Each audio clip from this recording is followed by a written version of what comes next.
ചാലക്കുടിയിൽ ചികിത്സയ്ക്കിടെ മരിച്ചയാളുടെ മൃതദേഹം സംസ്കരിക്കാൻ നടപടിയെടുക്കാത്ത നഗരസഭാ ചെയർമാനെതിരെ ഒറ്റയാൾ സമരവുമായി വാർഡ് കൌൺസിലർ. നഗരസഭാ ചെയർമാന്റെ ധിക്കാരം അവസാനിപ്പിക്കണമെന്നാവശ്യപ്പെട്ട് ഗവൺമെന്റ് താലൂക്ക് ആശുപത്രി വാർഡ് കൌൺസിലർ വി.ജെ. ജോജിയാണ് സമരം നടത്തിയത്. റെയിൽവേ സ്റ്റേഷൻ പരിസരത്ത് നിന്നും നാട്ടുകാർ സർക്കാർ ആശുപത്രിയിൽ എത്തിച്ച ആൾ ചികിത്സയ്ക്കിടെ മെയ് 28-ന് മരിച്ചിരുന്നു. ഇയാളുടെ മൃതദേഹം ഇപ്പോഴും സർക്കാർ ആശുപത്രി മോർച്ചറിയിലാണ്. മൃതദേഹം സംസ്കരിക്കാൻ നടപടിയെടുക്കണമെന്നാവശ്യപ്പെട്ട് താലൂക്ക് ആശുപത്രി സൂപ്രണ്ട് 2 തവണ നഗരസഭാ ചെയർമാന് രേഖാമൂലം കത്ത് നൽകിയെങ്കിലും 12 ദിവസം കഴിഞ്ഞിട്ടും മൃതദേഹ സംസ്കരിക്കാൻ നഗരസഭയുടെ ഭാഗത്തു നിന്നും നടപടി ഉണ്ടായിട്ടില്ലെന്നാണ് ആരോപണം.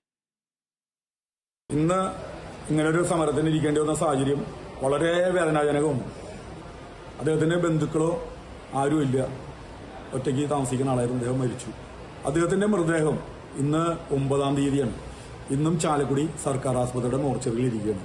ഇത്രയും ദിവസമായിട്ടും ഏകദേശം 12 ദിവസമായിട്ടും ആ മൃതദേഹം സംസ്കരിക്കാനുള്ള ചുമതല, അതിന്റെ ഉത്തരവാദിത്വം ചാലക്കുടി നഗരസഭയ്ക്കാണ്. ചെയർമാൻ പറയുന്നത് പോലീസ് ഇൻക്വസ്റ്റ് തയ്യാറാക്കി തന്നിട്ടില്ലെന്ന് പറയുന്നത്.